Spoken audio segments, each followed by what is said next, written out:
ಬೋಂದೇಲಿ ಚರ್ಚಿನ ಮುಂಭಾಗ ಒಂದು 2 ದಿವಸದ ಹಿಂದೆ ಒಂದು ಅಪಘಾತ ನಡೆದಿತ್ತು. ಅದರಲ್ಲಿ ಪಚ್ಚನಾಡಿ ಮೂಲದ ಇಬ್ಬರು ಗಂಭೀರವಾಗಿ ಗಾಯಗೊಂಡು ಆಸ್ಪತ್ರೆಗೆ ದಾಖಲಾಗಿ ಚಿಕಿತ್ಸೆಯನ್ನ ಪಡಿತಾ ಇದ್ರು.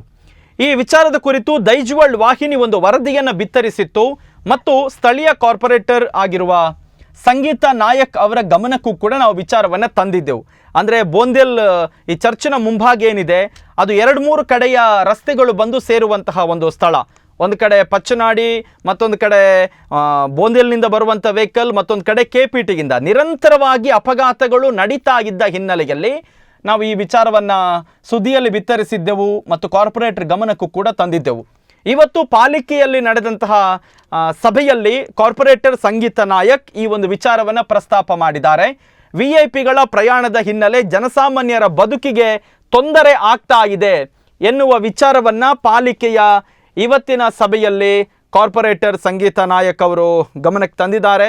ಇದಕ್ಕೆ ಮೇಯರ್ ಸುಧೀರ್ ಶೆಟ್ಟಿ ಕಣ್ಣೂರ್ ಅವರು ಕೂಡ ಒಳ್ಳೆಯ ರೀತಿಯಲ್ಲಿ ಸ್ಪಂದನೆಯನ್ನು ಕೊಟ್ಟಿದ್ದಾರೆ. ಕೂಡಲೇ ಟ್ರಾಫಿಕ್ ಮತ್ತು ಕಾರ್ಪೊರೇಷನ್ನ ಜಂಟಿ ಅಧಿಕಾರಿಗಳ ತಂಡ ಸ್ಥಳ ಪರಿಶೀಲನೆ ಮಾಡಬೇಕು ಅಂತ ಇವತ್ತಿನ ಸಭೆಯಲ್ಲಿ ಸುಧೀರ್ ಶೆಟ್ಟಿ ಕಣ್ಣೂರ್ ಅವರು ಸೂಚನೆಯನ್ನ ಕೊಟ್ಟಿದ್ದಾರೆ.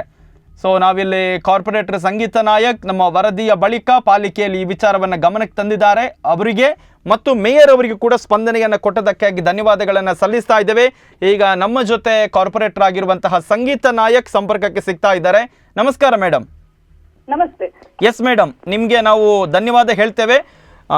ನಮ್ಮದೊಂದು ವರದಿ ಆನಂತರ ನೀವು ಕೂಡ ಈ ಭಾಗದ ಸ್ಥಳೀಯ ಕಾರ್ಪೊರೇಟರ್ ಆಗಿ ತಮ್ಮ ಒಂದು ಕಾರ್ಯಕ್ಷಮತೆಯನ್ನು ಮಾಡಿದ್ದೀರಾ. ಇವತ್ತಿನ ಸಭೆಯಲ್ಲಿ ಏನೆಲ್ಲ ವಿಚಾರ ಪ್ರಸ್ತಾಪ ಆಯಿತು ಮತ್ತು ಮೇಯರ್ ಏನೆಲ್ಲ ಸ್ಪಂದನೆ ಕೊಟ್ಟರು, ಯಾವಾಗ ಈ ಟ್ರಾಫಿಕ್ ಮತ್ತು ನಮ್ಮ ಪಾಲಿಕೆಯ ತಂಡ ಬರ್ತಾರೆ ಇಲ್ಲಿಗೆ ಪರಿಶೀಲನೆಗೆ, ಮತ್ತೆ ಏನು ಒಂದು ಶಾಶ್ವತ ಪರಿಹಾರ ತಿಳಿಸಿ ಮೇಡಮ್. ಹಲೋ ಮೇಡಮ್ ಮಾತಾಡಿ. ಕೇಳಿಸ್ತಾ ಇದೆ. ಅದೇ ಖಂಡಿತವಾಗಿಯೂ ಇದೊಂದು ಸ್ಪಂದನೆ ನೀಡುವಂತಹ ವಿಚಾರವಾಗಿದೆ. ಈ ಹಿಂದೆ ಕೂಡ ಇದರ ಬಗ್ಗೆ ಸಾಕಷ್ಟು ಬಾರಿ ನಾವು ಪಾಲಿಕೆಯ ಸದನದಲ್ಲಿ ಕೂಡ ವಿಚಾರವನ್ನು ಇಟ್ಟಿದ್ದೇನೆ. ಅದಲ್ಲದೆ ಟ್ರಾಫಿಕ್ ಅವಘಡಕ್ಕೂ ತಂದಿದ್ದೇವೆ. 2021 ನಾನು ಕಾರ್ಪೊರೇಷನ್ ಕಮಿಷನರ್ ಅವರಿಗೆ ಮನವಿಯನ್ನ ಕೊಟ್ಟಿದ್ದೇನೆ. ಏನು ಚರ್ಚ್ ಬಳಿಯ ಏನು ವೃತ್ತ ಇದೆ ಅದು ಬಹಳ ಅನ್ಸೈಂಟಿಫಿಕ್ ಆಗಿದೆ.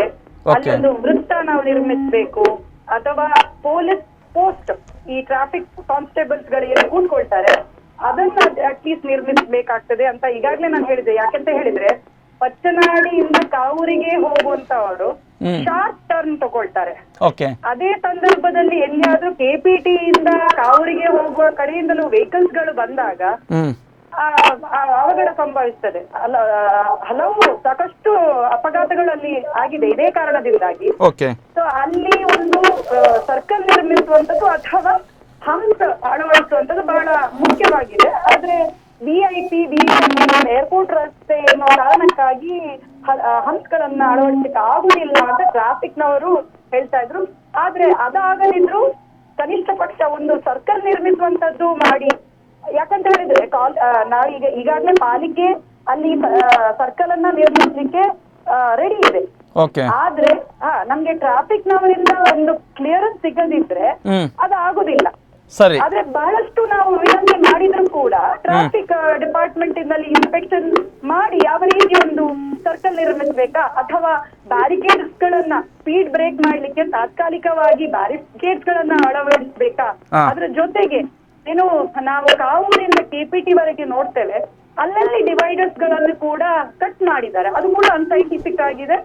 ಶಾರ್ಟ್ ಟರ್ನ್ಸ್ ತಗೊಳ್ತಾರೆ. ಹೌದು. ಹಾಗಾಗಿ ಎಲ್ಲವನ್ನ ಈಗ ಸ್ಥಳ ಪರಿಶೀಲನೆಗೆ ಬಂದವರು ಈ ರಸ್ತೆ ಪೂರ್ತಿ ಏನು ಪ್ರಾಬ್ಲಮ್ಸ್ಗೆ ಸೊಲ್ಯೂಷನ್ ಮಾಡ್ಬೋದಂತ ಪರಿಶೀಲನೆ ಮಾಡ್ತಾರಾ up to KPT to up to Bondel? ಇಲ್ಲ, ಈಗ ಇವತ್ತೇನಾಯ್ತು ಅಂತ ಹೇಳಿದ್ರೆ ಮೊನ್ನೆ ನಡೆದಂತಹ ವಿಚಾರವನ್ನ ಪಾಲಿಕೆಯಲ್ಲಿ ಪ್ರಸ್ತಾಪಿಸಿದಾಗ ನಮ್ಮ ಮೇಯರ್ ಅವರು ಕೂಡ ಒಂದು ಸ್ಪಂದನೆ ನೀಡಿ ತ್ವರಿತ ಸ್ಪಂದನೆ ನೀಡಿ ನಮ್ಮ ಕಾರ್ಪೊರೇಷನಿಗೂ ಮತ್ತೆ ಟ್ರಾಫಿಕ್ ಡಿಪಾರ್ಟ್ಮೆಂಟ್ ಅವರಿಗೆ ಸ್ಟ್ಯಾಂಡಿಂಗ್ ಇನ್ಸ್ಟ್ರಕ್ಷನ್ ಅನ್ನ ಕೊಟ್ಟಿದ್ದಾರೆ. ಇಮಿಡಿಯೇಟ್ ಆಗಿ ಕಾರ್ಪೊರೇಷನ್ ನಮ್ಮ ಏನು ಇಂಜಿನಿಯರಿಂಗ್ ಡಿಪಾರ್ಟ್ಮೆಂಟ್ ಇದೆ ಪ್ಲಸ್ ಟೌನ್ ಪ್ಲಾನಿಂಗ್ ಡಿಪಾರ್ಟ್ಮೆಂಟ್ ಅದ್ರ ಜೊತೆಗೆ ಟ್ರಾಫಿಕ್ ಡಿಪಾರ್ಟ್ಮೆಂಟ್ ACP ಆಗಿರ್ಬಹುದು ಅವರ ಡಿಪಾರ್ಟ್ಮೆಂಟ್ ಇಂದ ACP ಅವರು ಬಂದು ಮುಂದಾಗಿದ್ದು ಅದ್ರ ಜೊತೆಗೆ ನಮ್ಮ ಪಾಲಿಕೆ ಕಮಿಷನರ್ ಅವರೆಂದು ಜಾಯಿಂಟ್ ಇನ್ಸ್ಪೆಕ್ಷನ್ ನಡೆಸಬೇಕು.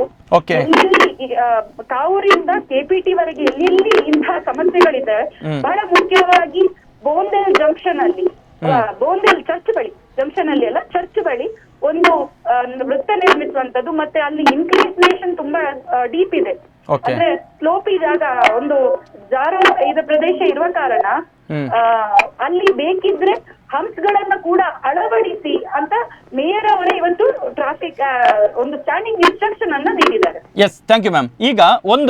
ಈಗ ಬಸ್ ಸ್ಟ್ಯಾಂಡ್ ಒಂದು ಮುರಿದು ಬಿದ್ದಿದ್ದಲ್ಲ, ಅದು ಕನ್ಸ್ಟ್ರಕ್ಟ್ ಮಾಡೋದು ಪಾಲಿಕೆನ ಜವಾಬ್ದಾರಿಯಾ? ಯಾಕಂದ್ರೆ ಇವತ್ತು ಸಂಜೆ ನಾನು ಗಮನಿಸಿದೆ, ಸಿಕ್ಕಾಪಟ್ಟೆ ಮಳೆ ಬರ್ತಾ ಇತ್ತು ಈ ಶಾಲೆ ಬಿಟ್ಟ ಸಂದರ್ಭದಲ್ಲಿ. ಮಕ್ಕಳದ್ದು ಕೊಡೆ ಎಲ್ಲ ಗಾಳಿಗೆ ಹಾರ್ತಾ ಇತ್ತು. ಪಾಪ ಎಷ್ಟೋ ಜನ ಮಕ್ಕಳು ಒದ್ದೆ ಆಗ್ತಾ ಇದ್ರು. ಹಾಗಾಗಿ ನಿಮ್ಗೆ ಇದು ಒಂದು ಕೊಡೋ ನಿಮ್ಮ ಗಮನಕ್ಕೆ, ಇದನ್ನು ಒಂದು ಆದಷ್ಟು ಬೇಗ ಏನಾದ್ರು ಬಸ್ ಸ್ಟ್ಯಾಂಡ್ ಮರು ನಿರ್ಮಾಣ, ಮತ್ತೆ ಅದು ಸ್ವಲ್ಪ ಹಿಂದೆ ಮಾಡಿದ್ರೆ ಒಳಿತು ಅಂತೇಳಿ ಆ ಕಡೆಯಿಂದ ಬರುವವರಿಗೆ. ಅದು ಬೋಂದೇಲ್ ಜಂಕ್ಷನ್ ಅಲ್ಲಿ ಅಲ್ಲಲ್ಲ, ಈಗ ಬಿದ್ದಿದಲ್ಲ ಬಸ್ ಸ್ಟ್ಯಾಂಡ್ ಕಟ್ಟಾಗಿ, ಅದು ರೀಕನ್ಸ್ಟ್ರಕ್ಟ್ ಪಾಲಿಕೆ ಮಾಡ್ಬೇಕಲ್ಲ ಮೇಡಮ್? ಖಂಡಿತವಾಗಿ ಕೂಡ ಈಗ ಇದು ಕೂಡ ಒಂದು ಬಸ್ ಸ್ಟ್ಯಾಂಡ್ ಅಗತ್ಯ ಇದೆ. ಅದ್ರ ಜೊತೆಗೆ ಬೋಂದೇಲ್ ಜಂಕ್ಷನ್ ಅಲ್ಲಿ ಕೂಡ ಒಂದು ಬಸ್ ಸ್ಟ್ಯಾಂಡ್ ಅಗತ್ಯ ಇದೆ. ಬೋಂದೇಲ್ ಜಂಕ್ಷನ್ ಗೆ ಈಗಾಗಲೇ ಆಗಿದೆ, ಮಳೆ ಇದ್ದ ಕಾರಣ ಒಂದ್ ಸ್ವಲ್ಪ ಕೆಲಸ ಸ್ಟಾರ್ಟ್ ಮಾಡ್ಲಿಕ್ಕೆ ಡಿಲೇ ಆಗಿದೆ. ಇದ್ರ ಬಗ್ಗೆ ಕೂಡ ಹೇಳಿದ್ದೇವೆ. ಏನು ಈಗ ಸ್ಪಾಟ್ ಇನ್ಸ್ಪೆಕ್ಷನ್ ನಡೆಸ್ತಾರೆ, ಆ ಸಂದರ್ಭದಲ್ಲಿ ಇದನ್ನು ಕೂಡ ಗಮನಕ್ಕೆ ತಂದು ಒಂದು ಏನು ಆಗದ ರೀತಿ ಒಂದು ಸೈಂಟಿಫಿಕ್ ಆಗಿ ನಿರ್ಮಿಸಿದಂತಹ ಬಸ್ ಸ್ಟ್ಯಾಂಡ್ ಅನ್ನ ಅಲ್ಲಿ ಮಾಡಿಸ್ಲಿಕ್ಕೆ ವ್ಯವಸ್ಥೆಯನ್ನ ಮಾಡಲಾಗಿದೆ. Thank you madam. Sangeetha Nayak ಅವರೇ, ಧನ್ಯವಾದ ಮ್ಯಾಮ್. Thank you.